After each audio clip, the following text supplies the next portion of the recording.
Kita akan mengulang dengan kalimat-kalimat bab tentang zuhud. Zuhud itu artinya meletakkan semua urusan yang sifatnya sifat duniawiyah, yang sifatnya maujud, yang kelihatan, mulai anak, istri, suami, perusahaan, harta, kedudukan, pangkat, semua yang ada berurusan dengan dunia, itu semua tidak diletakkan di dalam hati. Jadi betul-betul mengosongkan hati ini dari satu pengaruh-pengaruh sifat sihirnya dunia ini. Karena dunia ini sifatnya sihir, melebihi daripada sihirnya harut marut. Orang jatuh martabatnya itu semua karena keinginannya dunia. Orang terhina itu karena dunia. Orang berantakan semua itu karena dunia. Orang cerai berai itu karena dunia. Orang terjadi perang itu karena dunia. Maka sifat-sifat dunia ini kenapa dibenci oleh Allah? Karena sifat orang yang ahli dunia itu akan muncul sifat keburukan. Pasti orang yang ahli dunia itu sifatnya tidak akan hilang, bahkan sampai mati. Hasud. Al-hasud la yahsud wala maksud. Hasud tidak akan hilang. Itu orang yang cinta dan tidak mau terkalahkan dari orang lain. Itu orang ahli dunia. Nah, ini yang paling dibenci. Kalau itu tidak ada di dalam sifat dunia, keinginan-keinginan itu, ini bukan termasuk berlaku hanya orang-orang berharta. Orang melarat miskin itu bisa hubud dunia. Siang malam yang dipikirkan cintanya pada dunia dan harta. Jangan dipikir orang berharta saja yang menginginkan dunia. Orang yang gak punya pun siang malam ibadahnya untuk dunia.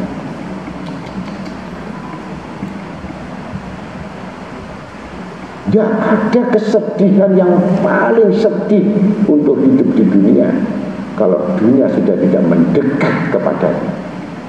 Dunia tidak ada di tangannya, dunia tidak bisa diraihnya, maka rela orang tuanya pun, saudaranya pun, semua yang memiliki dunia. Bahkan tidak segan-segan orang anaknya menuntut warisan sama orang tuanya masih hidup.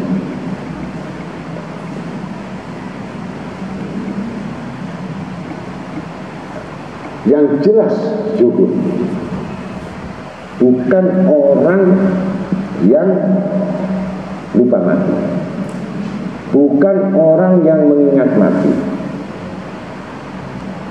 bukan orang yang banyak mengingat mati. Kalau orang yang banyak mengingat mati itu pasti zuhud. Kalau belajar mati, belajar mengingat mati, jangan berharap jadi orang zuhud.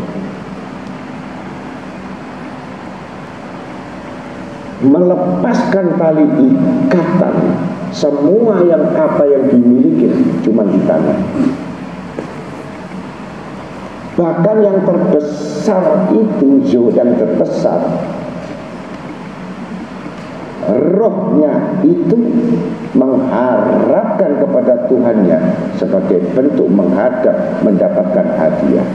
Maka orang yang zuhud itu, rohnya orang mukmin adalah hadiah yang besar dari Tuhannya. Tapi sebaliknya orang yang cinta pada dunia, kasihan, di dunia saja tersiksa.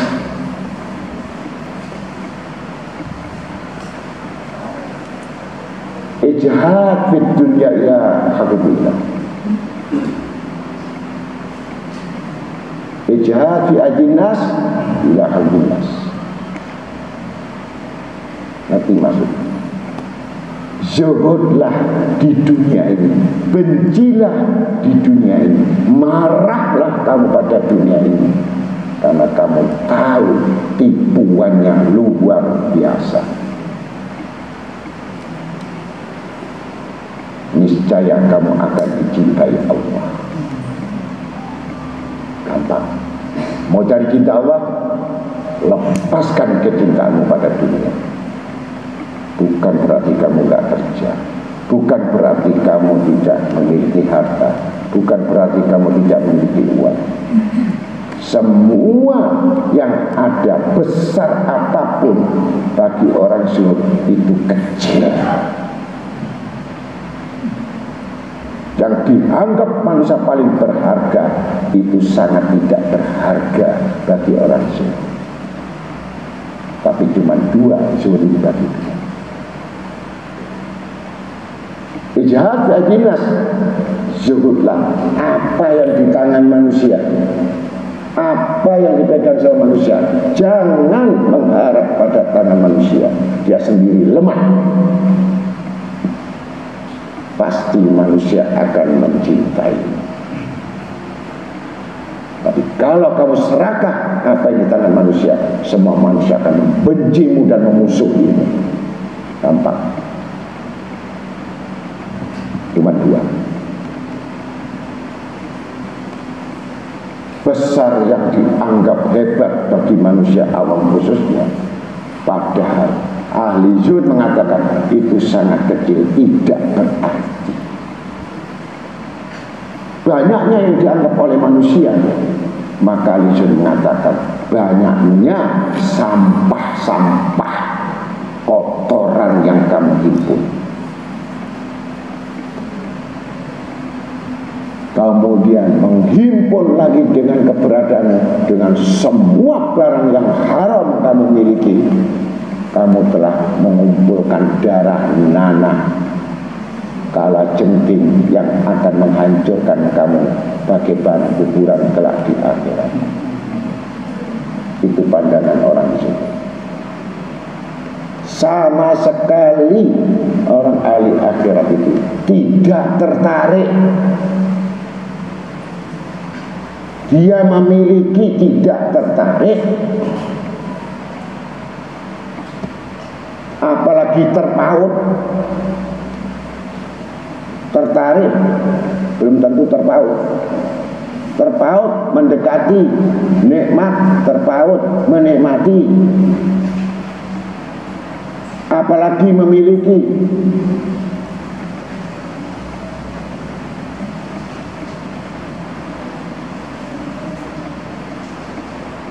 Nah, orang yang ahli dunia ini, orang yang cinta sama dunia, musuh dari ahli akhirat. Dan ahli dunia itu pun musuh pada ahli akhirat, ahli dunia. Udah gak sholat, gak ibadah, gak zikir, gak ngaji, pasti dia benci kepada orang-orang yang beribadah. Dan ahli ibadah pun, ahli ilmu, ahli kitab pasti juga tidak akan mendekat sama ahli dunia. Sekali lagi,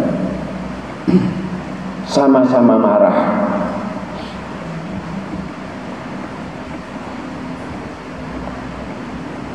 Maka jangan dicampur adukkan. Urusan akhirat ada tempatnya, urusan dunia ada tempatnya. Bukan dunia itu tidak boleh. Bekerjalah kamu, berusahalah seperti hanya burung gereja atau burung pipit yang berterbangan pulang membawa makanan sampai kepada kediaman, istirahat malam hari. Untuk meletakkan kedisiplinan saja seperti itu tanda orang masih bersyukur. Tapi ahli akhirat tidak memikir seperti itu. Dia menghimpun sekecil apapun, amal sekecil apapun, bacaan sekecil apapun, yang mengetahui semua cukup dipersembahkan kepada Tuhan. Ini namanya zuhud.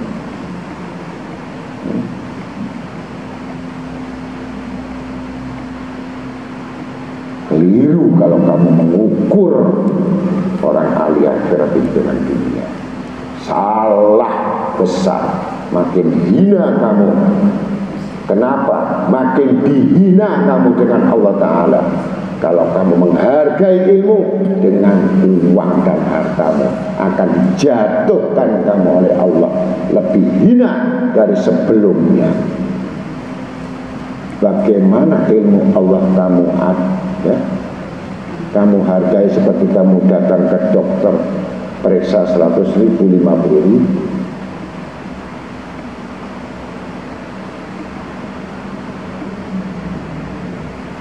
Wong Allah Ta'ala itu berhak merampas, berhak menghinakan, berhak memuliakan, berhak meninggikan. Dan itu sifat ada pada orang-orang yang sudah disebut yang punya rahasia dengan Tuhan.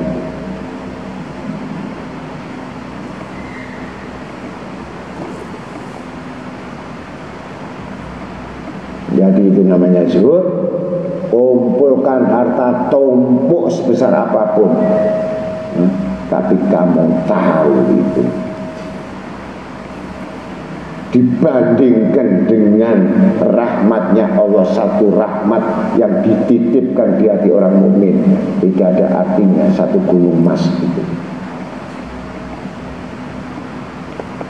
Tidak ada harganya semua di dunia ini kalau sudah menurut pandangan Allah. Maka Sayyidina Ali berwajah ya dalam kalimat, ketika aku mengetahui tentang keagungan, kebesaran, kemuliaan Tuhanku, sekali lagi,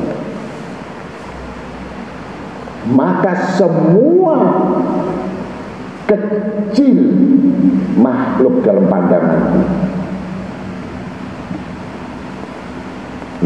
Bagaimana ini? Melihat keagungan, kemuliaan, kedudukan Tuhan, keagungannya, semua makhluk itu kecil dalam pandanganku, tidak berharga, tidak berarti apa-apa, seperti debu tertiup angin saja. Itulah kedudukan orang-orang yang sudah memiliki ini. Ditawarin ini, tawarin ini, pura-pura iya itu wali, muntah.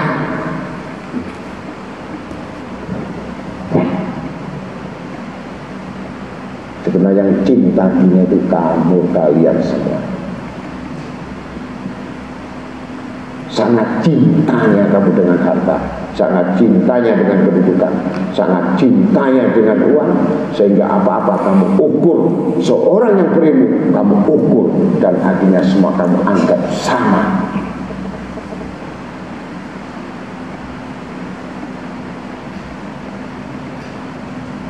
Kali lagi, datanglah dengan jiwamu, jangan datang dengan nafsumu. Jangan datang dengan keinginanmu. Niscaya kamu akan terhukum. Jiwamu yang datang pada Tuhanmu. Kalau kamu jiwamu kau serahkan pada Tuhanmu, niscaya Allah tidak segan-segan menyerahkan semua urusan padamu, dan kamu akan mampu mengurusnya. Ya, mudah-mudahan itu saja. Masih kurang ini. Zuhud. Zuhudlah di dunia, artinya berpalinglah kamu dunia, bukan berarti kamu tidak memiliki. Kalau perlu apa? Pulau Indonesia ini kamu beli, pulau sana, pulau Bali kamu beli, nggak masalah. Itu milik Allah kalau mampu. Kenapa konglomerat bisa mampu? Kalau memang kamu diberikan kedudukan seperti itu.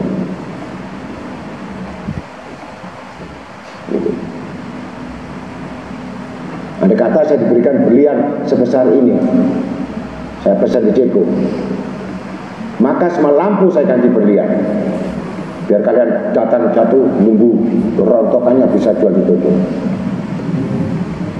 Berhubung saya tidak bisa, karena Allah tidak memberikan seperti itu, nanti kamu akan bersombong diri hari itu. Cukup ini saja, itu sudah susah. Ini pesan langsung Ceko. Jakarta tidak ada, Mekah tidak, langsung Ceko saya pesan.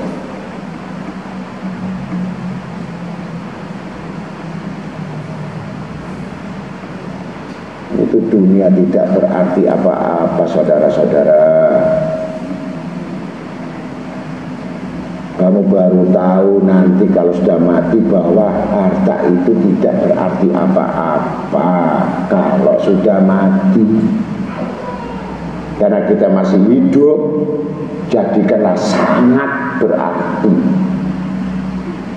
Kalau sudah dunia sangat berarti Al-Quran, berarti zikir, berarti ibadah. Tidak berarti.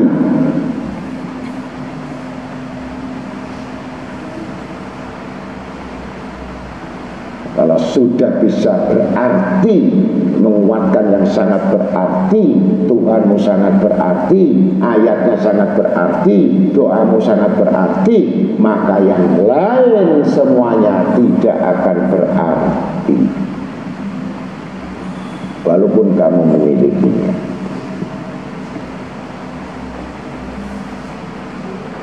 Jadi salah kalau mengatakan orang zuhud bajunya harus gembel, bajunya harus nggak punya, makanannya harus nggak ada, itu zuhud. Belum tentu itu orang gelandangan.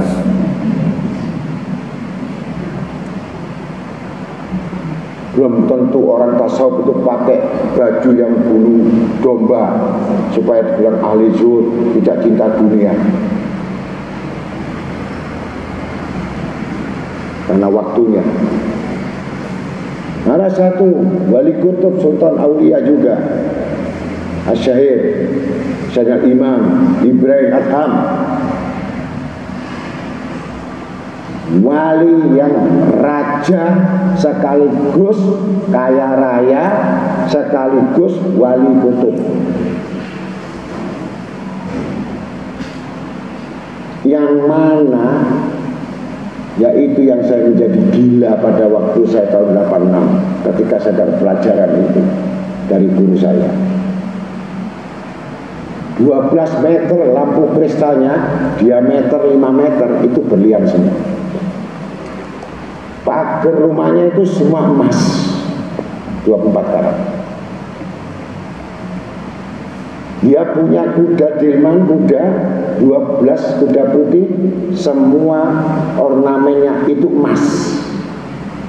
Ketika mau masuk rumahnya ada hambal 400 meter yang berlapiskan emas. Dengar seorang wali yang zuhud tadi, ada diperintah kamu harus belajar ilmu kepadanya. Padahal wali ini makannya hanya sisa sampah, tidurnya dekat sampah, ibadahnya juga 1000 rakaat. Kenapa perintah Rasul SAW? Kenapa diperintahkan untuk belajar sama Syekh Ibrahim Adham yang kaya raya ini? Hati-hati dengan wali yang kaya.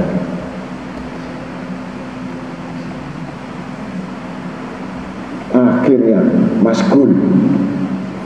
Kalau memang betul Sayyidina Ibrahim Adham ini seorang wali, maka akan aku uji dia. Tapi sudah dibaca.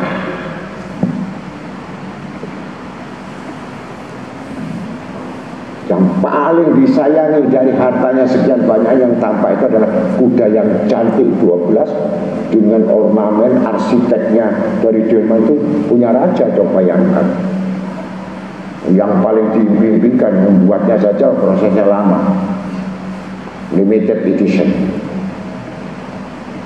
Langsung datang wali yang melarat ini untuk uji.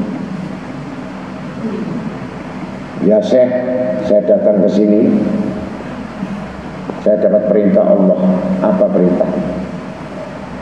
Saya suruh minta itu keretamu dengan kudanya sekaligus. Ini kamu masuk. Yang bagus ini. Waduh, ini punya saya. Ini kesenangan saya. Tapi kamu betul-betul mau. Jangan ini. Nanti kamu tak kasih tunjuk. Karena ini bikinnya lama. Kalau ingin persis ini ada tukangnya, ada semua yang ngerjakan. Dan saya kasih uang nilai harganya 3 kali ini. Milih yang mana? Yang ini atau 3 kali lipat? Saya milih 3 kali lipat. Mari silakan. Lihat kaget. Waduh, ya kok suki. Kristalnya, semua kursinya emas, mangkoknya emas, tekonya emas, tempat air wudhunya, pancurannya emas semua. Wali opo suki. Langsung sampai datang. Mari ikut. Masuk kamarnya dibukakan. Khusus gudang berlian. Berapa box itu berlian semua. Maka diambilkan yang terbagus berlian itu ada 3 mangkok. 3 mangkok. Ini cukup beli 3 lebih. Kalau kurang minta sama saya. Ini saya masih punya banyak. Banyak. Belum punya rumah? Belum. Saya tambah lagi, beli rumah. Yang besar ada halamannya. Setuju? Baik, ditambah lagi. Kalau kurang, nanti minta sama saya. Ini sudah wali juhud. Yang sudah juhud, yang sudah tidak cinta dunia, ketika dihadapkan dunia di hadapannya, lupa Allah, lupa Rasul, lupa malaikat, lupa mati. Karena walaupun wali yang bagaimanapun, kalau tidak mampu dengan ujian dunia, terlepas semua ingatan daripada Tuhannya, niscaya dia akan dicabut juga karomahnya. Akhirnya dibawa satu tas keluar. Ternyata betul-betul saya ingin belajar bagaimana bisa mendapatkan sesuatu seperti Anda ini. Apa jawaban saya Ibrahim Adham? Syukuri yang ada itu lebih nikmat daripada apa yang saya miliki. Aku menginginkan apa yang kau seperti milik, kau juga menginginkan apa yang aku miliki. Tapi Allah menetapkan takdir bahwa kamu harus makan pinggir jalan. Tapi wali, dengan kamu tidak akan mampu seperti saya, dan saya juga tidak akan mampu seperti kamu. Pulang. Yang penting rubahlah hidupmu. Beli kereta yang mahal. Nanti punya kereta nggak punya gudang, nggak punya garasi di mana? Beli rumah. Ganti bajumu, yang baju bagus semua yang hebat. Langsung hatinya bermain-main. Ini nanti sisanya tak belikan ini, tak belikan ini, tak belikan ini. Baca sama saya. Ya Abid, tahu. Kita dipilih. Balik. Kembalikan semua. Kembalikan semua. Langsung satu tas diambil lagi beliau. Gara-gara ini kamu rusak hatimu. Gara-gara ini kau lupa sama Allah. Untung Allah tidak mengadab kamu seperti itu. Gara-gara ini kau telah melupakan syukurmu pada Tuhan. Apakah kamu kurang nikmat di dalam kemiskinan dan kefakiranmu itu? Lebih kaya kamu daripada aku. Karena hakikat kekayaan zuhud itu adalah hati yang paling kaya. Tapi kena permukaan al-khisyah wala manawiyah, gugur bisa alim-alim itu hanya karena dunia. Balik kan? Langsung nangis dari seperti, iya hati saya rusak ketika saya menginginkan ini, berarti beli ini, beli ini, beli ini. Gampang kalau ingin rusak. Kamu tak kasih itu berapa? Model kayak gini, 100 juta sudah bingung. Gampang kalau saya ngancurin orang itu. Murid saya hancurin pasti saya kasih duit.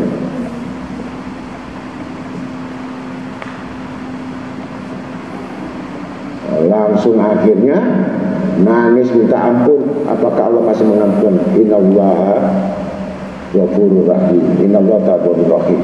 Maka bersegeralah kamu.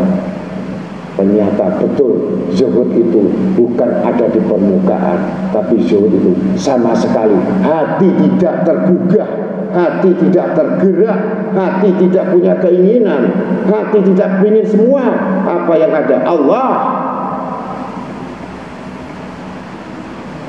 sebagai perbendaharaan yang di langit maupun di bumi.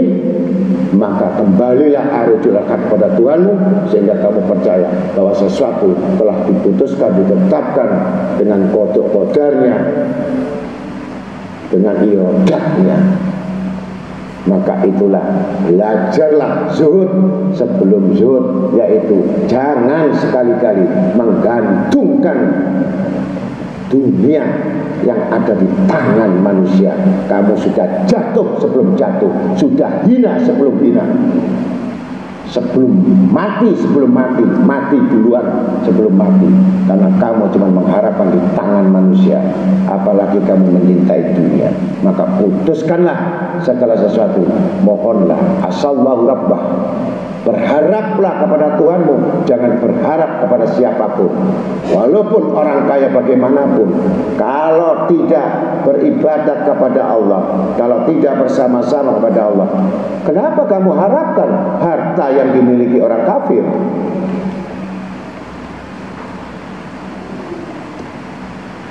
Saya paling benci kepada orang-orang yang menghargai orang yang berilmu, menghargai akhirat. Apalagi kamu menghina orang alim dengan ilmu yang kamu anggap murah.